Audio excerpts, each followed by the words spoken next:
4 कारण जिसकी वजह से आपको ELSS फंड्स में इन्वेस्ट नहीं करना चाहिए। अगर आप न्यू टैक्स रेजिम में फॉलो कर रहे हैं तो वहां पर आप टैक्स सेविंग कैसे करेंगे। ओल्ड टैक्स रेजिम में फॉलो कर रहे हैं और ATC की लिमिट ऑलरेडी एग्जॉस्ट कर चुके हैं तो ELSS में इन्वेस्ट करके तो कोई फायदा होने नहीं वाला। आप म्यूचुअल फंड्स में तो इन्वेस्ट करना चाहते हैं लेकिन 3 साल का लॉक इन पीरियड नहीं कवर करना चाहते, उस केस में ELSS आपके लिए नहीं है। और तो आप अब सेफ इन्वेस्टमेंट खोज रहे हैं और ELSS में तो 80% मिनिमम एलोकेशन इक्विटी में होता है तो ये इन्वेस्टमेंट ऑप्शन आपके लिए नहीं है।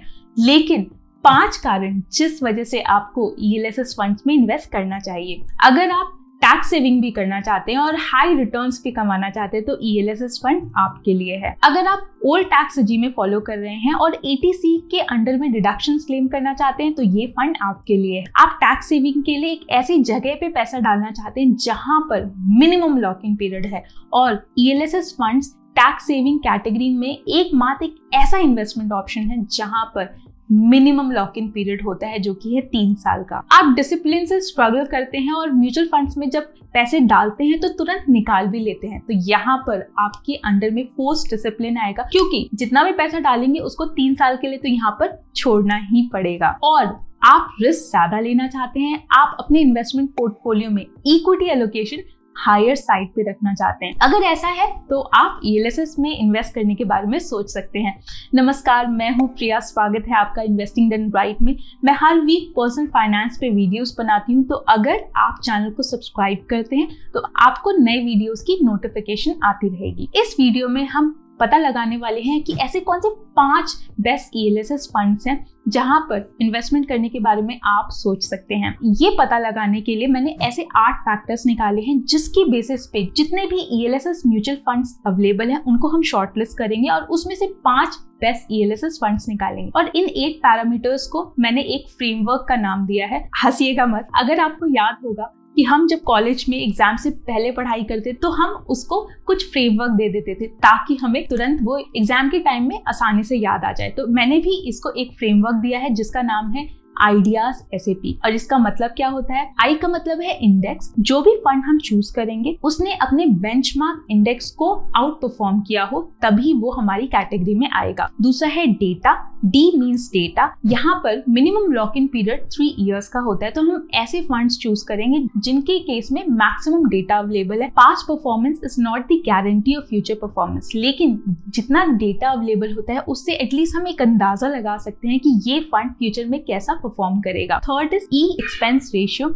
एक्सपेंस रेशियो वो अमाउंट होता है जिसके थ्रू फंड मैनेजर्स की फी पे की जाती है। ऐसे हम फंड्स को ढूंढने का कोशिश करेंगे जिनका एक्सपेंस रेशियो कम है क्योंकि कम फी लेकर अगर कोई फंड आउट परफॉर्म कर रहा है तो वो हमारी पॉकेट के लिए तो अच्छा ही होगा। Fourth S is Sharpe ratio. Sharpe ratio क्या होता है? इसको हम रिस्क एडजस्टेड रिटर्न्स भी बोलते हैं। हर एक 1 यूनिट के रिस्क के लिए उस फंड ने कितना उसे आउट परफॉर्म किया उसको बोलते हैं शार्प रेशियो। जैसे कि अगर 1 यूनिट के रिस्क पे आपको उसने रिटर्न्स दिए हैं 1.25 के, इसका मतलब है उसने उसको आउट परफॉर्म किया और अच्छे रिटर्न्स आपको लाकर दिए। लेकिन अगर शार्प रेशियो 1 से कम है तो उस केस में हम कंसिडर कर सकते हैं इसने अच्छे रिटर्न्स नहीं दिए हैं। SAP के S का मतलब है स्टैंडर्ड डेविएशन। स्टैंडर्ड डेविएशन क्या होता है? देखिए, अगर कोई फंड में लगातार बहुत सारे चेंजेस हो रहे हैं तो उसकी वॉलेटिलिटी हाई है। अगर उसकी वॉलेटिलिटी हाई है मतलब ये अंदाजा लगा सकते हैं ये फंड कभी भी गिर सकता है, उठ सकता है, गिर सकता है, उठ सकता है। तो क्या आप इतना रिस्क लेना चाहेंगे या आप थोड़ा कम रिस्क लेना चाहेंगे और ऐसे फंड्स को चूज करना चाहेंगे जिनका स्टैंडर्ड डेविएशन कम है? हो सकता है वहां पर आपको रिटर्न्स थोड़े कम मिल जाए लेकिन रिस्क भी कम रहना चाहिए। A means alpha. अल्फा का मतलब क्या होता है? अल्फा का मतलब होता है कि किसी फंड ने बेंचमार्क से अबव कितने के रिटर्न्स दिए। अगर वो वैल्यू हाई होती है दैट मीन्स उसका अल्फा हाई है और उसके रिटर्न्स भी अच्छे हैं। Last is PTR। SAP का P मतलब PTR। PTR का मतलब होता है पोर्टफोलियो टर्नओवर रेशियो। जिस भी फंड्स के PTR हाई होते हैं उसका मतलब होता है कि उन्होंने अपने स्टॉक्स को उतना ही ज्यादा चेंज किया है। जैसे कि अगर किसी फंड का PTR 95 है तो मतलब उसने 95% ऑफ द स्टॉक चेंज कर दिए। अगर किसी का PTR 20, 25, 30 है तो मतलब उसने उतने ही % ऑफ स्टॉक्स को चेंज किया है और मोस्ट ऑफ द स्टॉक्स उस फंड ने होल्ड करके रखे हैं क्योंकि उसको भरोसा है कि वो फंड्स अच्छा परफॉर्म करेंगे। और कुछ का PTR 100 से अबव भी होता है तो उस फंड ने उतने ही चेंजेस किए हैं अपने स्टॉक एलोकेशन में। 5 बेस्ट ELSS म्यूचुअल फंड्स निकालने के लिए हमने सबसे पहले वो सारे ELSS फंड्स निकाले हैं जो कि इंडियन म्यूचुअल फंड मार्केट में अवेलेबल है। तो currently total 35 mutual funds available हैं जो कि ELSS की कैटेगरी में आते हैं। हमने सबसे पहला फिल्टर लगाया उसके 5 इयर्स के ट्रैक रिकॉर्ड पे। जिन भी फंड्स का 5 ईयर का ट्रैक रिकॉर्ड अवेलेबल था उसको हमने शॉर्टलिस्ट कर दिया। तो वो करने के बाद में 4 फंड्स हट गए, टोटल बचे 31 फंड्स। सेकंड फिल्टर लगाया हमने इंडेक्स रिटर्न्स का। जिस भी फंड ने अपने बेंचमार्क इंडेक्स को बीट किया उसको हमने अपनी लिस्ट में रखा और बाकी को निकाल दिया। इस कैटेगरी का जो एवरेज इंडेक्स था वो था 18.93% का। तो इससे कम के जितने भी फंड्स थे उनको हमने फिल्टर आउट कर दिया और उनको फिल्टर आउट करने के बाद में हमारे पास लिस्ट में बचे केवल 17 फंड। फिर नेक्स्ट फिल्टर था AUM का, एसेट अंडर मैनेजमेंट। जिस भी फंड हाउस का साइज 5000 करोड़ या उससे ज्यादा है उसको हमने लिस्ट में रखा।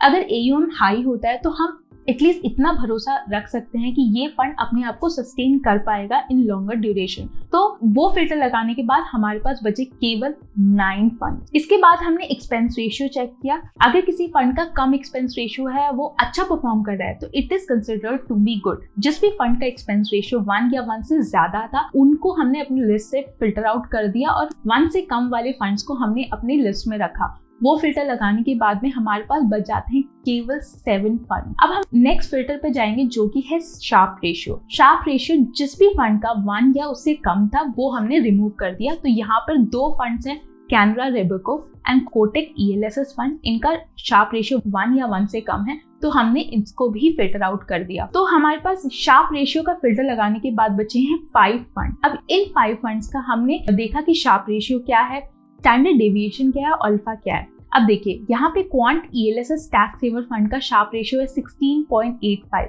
मतलब इस फंड में वॉलेटिलिटी बहुत हाई है।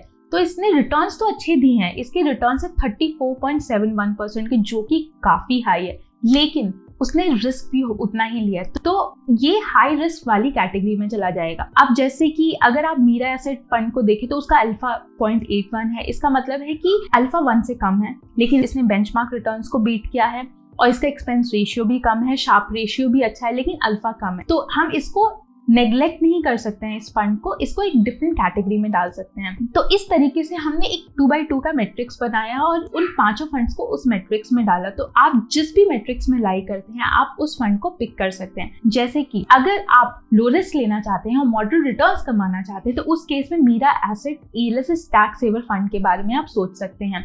अगर आप लो रिस्क के साथ हाई रिटर्न्स कमाना चाहते हैं तो उस केस में DSP ELSS एक अच्छा फंड है। बंधन ELSS टैक्स सेवर फंड को भी आप कंसिडर कर सकते हैं। आप हाई रिस्क ले सकते हैं और उस केस में अगर आप मॉडरेट रिटर्न्स तक कमाना चाहते हैं तो उस केस में SBI long term equity fund एक अच्छा ऑप्शन हो सकता है।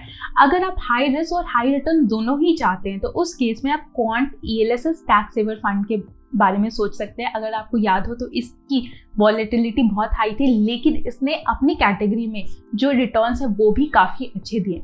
देखिए, ये मैंने अपनी अंडरस्टैंडिंग के हिसाब से कैटेगरी क्रिएट की है।